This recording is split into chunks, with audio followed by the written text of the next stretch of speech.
네, 윤석열 대통령이 탄핵 심판 마지막 변론에서 직접 입장을 밝힌 것을 두고 여야는 엇갈린 반응을 보였습니다. 여당은 옳은 말씀을 했다며 긍정적으로 평가한 반면 야당은 마지막까지 거짓말을 했다고 비판했는데요. 국회로 가보겠습니다. 박현우 기자 나와주시죠. 네, 국회에선 윤 대통령의 최종 진술을 둘러싼 공방이 이어지고 있습니다. 국민의힘은 윤 대통령이 계엄을 하게 된 배경과 정치 시스템을 바꿔야 하는 이유에 대해 진정성 있게 설명했다면서 긍정적으로 평가했습니다. 권영세 비대위원장은 오늘 국회에서 기자들과 만나 국민의힘이 제왕적 국회 등 헌법 시스템이 바뀐 시대 상황을 반영하지 못한다는 점을 지적해 왔는데 윤 대통령도 그 연장선상에서 개헌을 언급했다면서 옳은 말씀이라고 지켜 세웠습니다. 이어 계엄으로 인해 국민들께 어려움을 준 부분에 대해 사과하는 등 전반적으로 긍정적이라고 덧붙였는데요. 통합 메시지와 헌재 결정에 승복하겠다는 발언이 없었다는 지적에 대해선 개헌 등을 언급했기 때문에 통합이란 단어가 없다고 해서 문제라고 생각하지 않는다고 했습니다. 헌재 결정과 관련해서도 윤 대통령이 여러 차례 변론을 통해 결과에 승복하겠다는 메시지를 냈다며 두둔했습니다. 반면 윤 대통령 진술 직후 내란 수계의 후안무치한 변명이라고 맹비난했던 민주당은 오늘도 윤 대통령이 마지막까지 거짓말과 궤변으로 일관했다고 쏘아붙였습니다. 박찬대 원내대표는 오전 당 회의에서 헌법과 법률을 지킬 의사가 전혀 없는 게 명백하다면서 구제불능이라고 덧붙였는데요.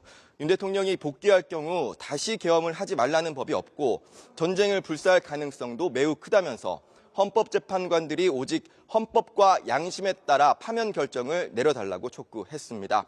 국민의힘을 향해서도 이제라도 정신을 차려야 한다면서 헌재의 결정에 무조건 승복하겠다는 뜻을 공개적으로 밝히고 그간의 언행을 국민께 사과하라고 날을 세웠습니다. 이런 가운데 국회에서는 법사위 전체 회의가 열리고 있습니다. 민주당 주도로 소위를 통과한 명태균 특검법이 상정될 전망인데요. 야당은 이번 주 통과를 벼르고 있고 여당은 거부권을 요청하겠다는 입장을 밝힌 상태라 공방이 예상됩니다.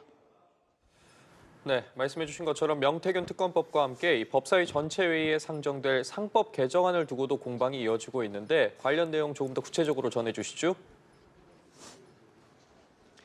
네, 야당 주도로 법사위 소위 문턱을 넘은 상법 개정안과 관련해 여당은 기업 발목 비틀기라고 비판했습니다. 국회에서 경제단체 간담회를 가진 국민의힘 권성동 원내대표는 민주당이 2,500여 개 상장사 문제를 해결한다며 100만 개 넘는 기업에 영향을 미치는 상법 개정을 밀어붙이고 있다면서 이는 메스가 필요한 수술에 도끼를 들이대는 것이라고 날을 세웠습니다.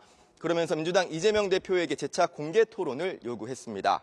반면 이재명 대표는 법사위 의결도 전인 상법 개정안에 대해 국민의힘이 거부권을 요청하겠다고 밝힌 점을 꼬집으며 야당이 제안한 정책은 일단 반대부터 하고 보는 자세로 어떻게 국정을 책임지겠느냐고 쏘아붙였습니다.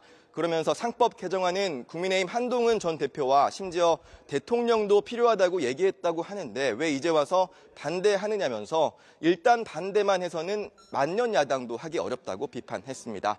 여야는 연금 개혁을 두고도 힘겨루기를 이어가고 있는데요. 조금 전인 오전 10시부터 우원식 의장 주재로 여야 원내대표가 연금 개혁 등 논의를 위해 마주 앉았습니다. 회동이 끝나면 결과 브리핑이 이루어질 것으로 보이는데 내용이 들어오는 대로 정리해서 전해드리도록 하겠습니다. 지금까지 국회에서 전해드렸습니다.